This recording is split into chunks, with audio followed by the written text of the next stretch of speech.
Hey guys, welcome back to the channel where it's all about racing.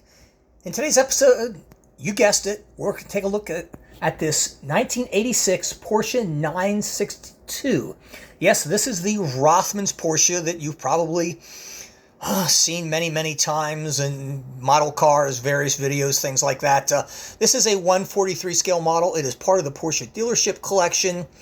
Comes on this plastic base, acrylic jewel cover, and a really cool box we'll take a look at in a moment. The decals on this were packaged with it, but I had to apply them by hand, something I always hate to do, particularly cars with sensitive parts like antennas, but nevertheless had to be done, and that was the result. Now, as I mentioned, this car comes on this plastic base. You can see right there it has acrylic jewel cover, and you can see in the background this very cool picture of the Rothmans Porsche actually racing at Le Mans. This is on the back of the box, not on the inside, but actually on the back of it. Spark is somewhat, I guess, inconsistent with pictures of the cars inside or the backside, however you look at it. Now, I'm certain this car needs no introduction. This was a prototype racing car designed and built by Porsche to replace the 956 at the end of the 1984 season and to compete in the IMSA 1985 GTP class as well as the World Sports Car Group C. Now, to make the 962 eligible under the new IMSA regulations, Porsche extended the wheelbase to move the front wheels ahead of the pedal box. The new water-cooled engine had to be replaced with the older and simpler air-cooled single turbo, and that would be the Porsche 934 2.8-liter flat six.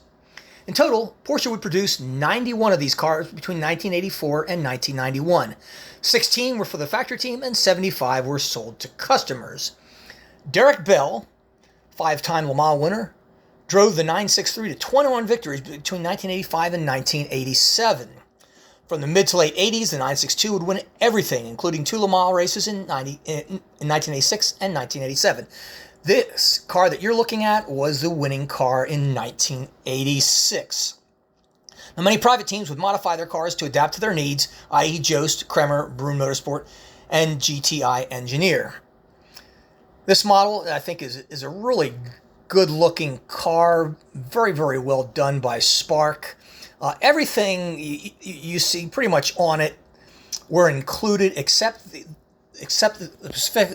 specific Rothman decals, which I had to apply by hand, and I think I may have actually screwed up the back of it, which we'll look at in just a moment.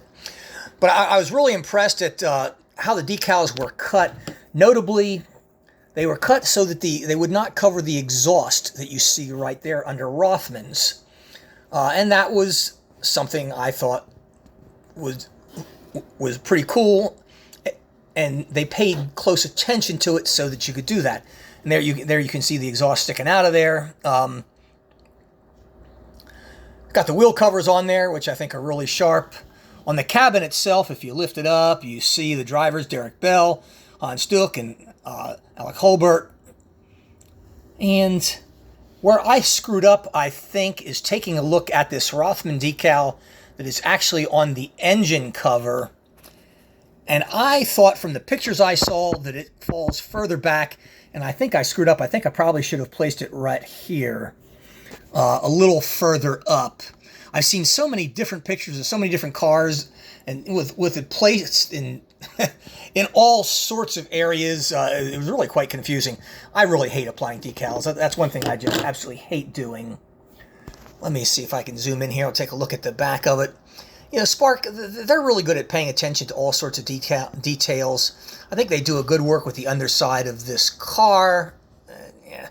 Trying to get it to focus here. The easy ones with the little Rothmans here on the back of the wing, they were pretty easy to place. But again, you see on this side, there's a cutout specifically for the exhaust so that line under Rothmans doesn't interfere with it. And the disc wheels in white, I think, look very sharp. Guys, really nice attention to detail that you get from this car. Well, there's a look at the car from top on down. You can see the white with the blue, gold, and red stripes, typical of the Rothman colors that were on so many of the cars during that period. And talking about detail, one thing to note too is take a look into the the side vents there. Look at the radiators that they have in there. Spark did a really nice job with that. The interior of the car looks quite sharp. It's difficult to see, particularly with the shaded windows that they commonly have. And there's a cool look at the car from the front on back. Well, folks, that's going to wrap it up. Hey, thanks for watching. And I'm filming this as of Saturday. I believe this is the 30th, or it might be the 31st. You'll probably see this about a week later. But I will be heading down to Atlanta for Petit Le Mans next week. So if you like my paddock tours, we'll be doing that first thing. And I will see you next week. Thanks, guys.